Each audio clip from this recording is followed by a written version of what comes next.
If you're Jeremy and oh hi, I'm Mark Van Dusen for OBJ Regional. Soap, more than ever, it's one of the most indispensable household products. But is your soap really doing the job for you?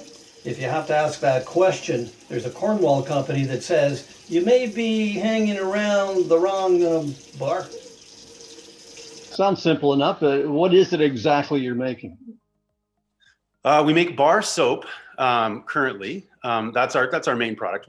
We've kind of diversified a little bit since that, but originally we created 10 varieties or 10 sort of different scents, different purposed soaps to basically just be bath soaps and face soaps. And the idea was that they were completely organic. We identified that there's, in modern sort of commercial soap, there's a lot of chemicals, there's a lot of surfactants and detergents and things like that we just wanted to completely avoid. And so we were sort of determined to find a completely natural way of creating a product that was very that could compete with that, but not cause skin irritation and things like that. So we spent years and years developing the recipes and ended up with our 10 that we have now. And they've been even refined further over the years. And now, again, we've diversified a little bit. We're making some creams and some balms and lip balm and things like that.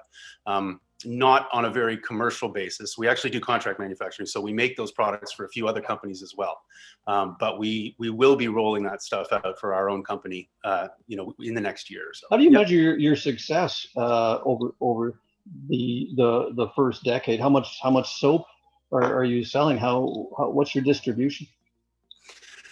It fluctuates, and it has over the years. When we first started, we really didn't know what to shoot for. We just knew that providing an alternative like this, there was other soap companies. I had been very in the beginning, many years ago in the 90s, I'd been very impressed with a company called Lush, which a lot of people would be familiar with, who had a line of soap that was, they were like natural, cold processed soaps. Cold processing is the way we produce this kind of soap. And that leaves a lot of the good things in the ingredients intact. There's not a lot of heat involved.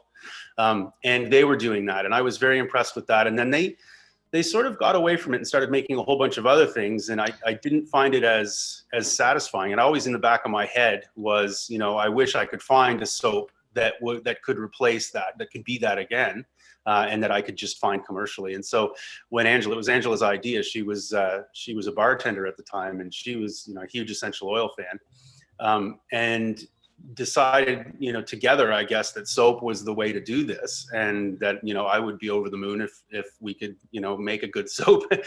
And so we just started doing that, not knowing really where it would go. And over the years, we learned a lot. And I guess the way we measure success now would be that it has just grown kind of organically on its own significantly every year. And it's gone from sort of, farmers markets, selling a few soaps a week to now selling, hundreds and hundreds of bars of soap a week. It really is staggering where we find ourselves now, especially this year through COVID. It seems like, there's been this flip almost entirely to online, but 2 years ago, we started contract manufacturing, and the goal there was to sort of finance some of the growth of our own brand, of the Ground Soap brand. And those companies that we manufacture for have managed to pivot online, and their orders are way, way up, and the sales are way, way up on their end. And so, yeah, we just kind of feel like we're here for the ride. It hasn't really been, up until a few years ago, hasn't been really, we haven't positively managed it in terms of here's where we want to go and here's how we're going to get there. It's just, let's keep at it. Let's keep applied. Knowing where ultimately it can end up, or hoping we know where it can end up, and finding ways to get there.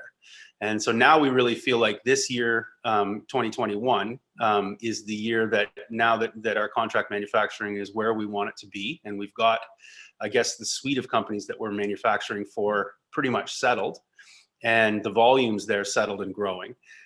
It gives us a really good war chest to move ahead with the brand itself, and really, because that costs a lot of money to pioneer a brand. And so that's what this coming year will be about, is growing our own brand more internationally, more in the United States, I would think, We do sell in France right now. We have a distributor in France, but this year she wants to start distributing more throughout Europe, in greater Europe.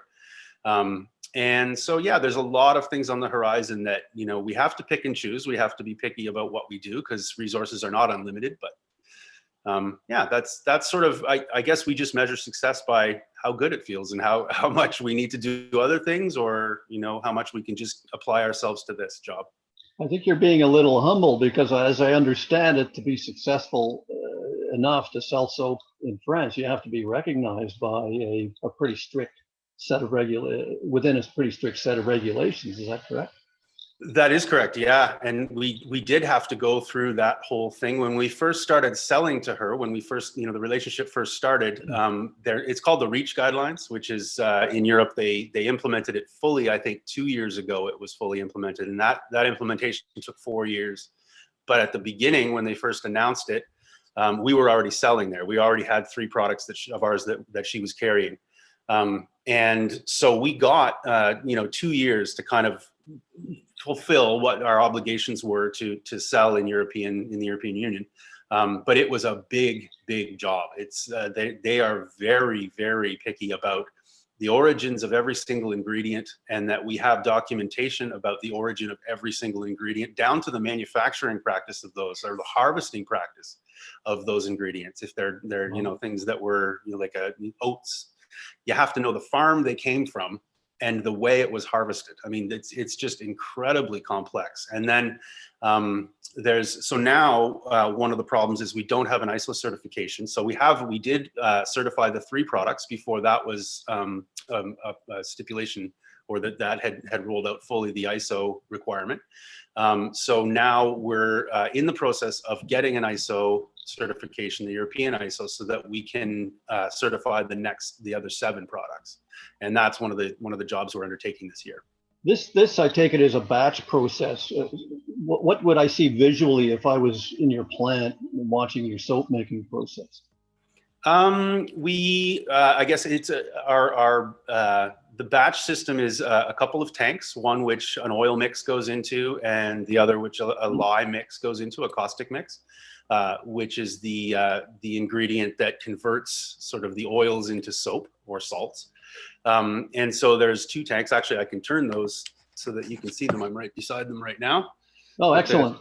There's this tank system here that basically those ingredients, or all the ingredients, get batched into, and then they're mixed by hand in small batches. So the batches are about 15 pounds, and they get mixed, and the various dry ingredients and essential oils get added at different parts of the process, and then they get poured into molds. And from those molds, it saponifies. It's much like, if anyone's familiar with the process of fiberglass, where you've got a little bit of time to work with it, and then eventually it kicks and it hardens, and that's it. You've got no more time to work with it. And that's very similar.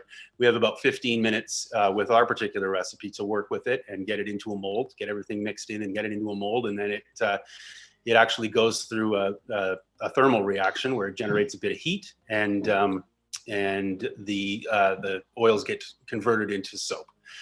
And then once that's finished, they cool and get cut. And there's water introduced in the process, so that water has to be evaporated out. So we have a drying room that the cut soap goes into on racks, and it stays in there for a month or so. And it's a climate controlled room where it sucks all the humidity out of the soap. Does it make you proud to think that maybe even as we're speaking, someone in France is stepping into the shower and using a bar of ground soap?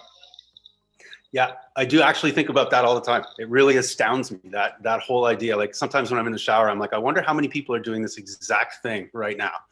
And it makes me feel really good because I know how good it is.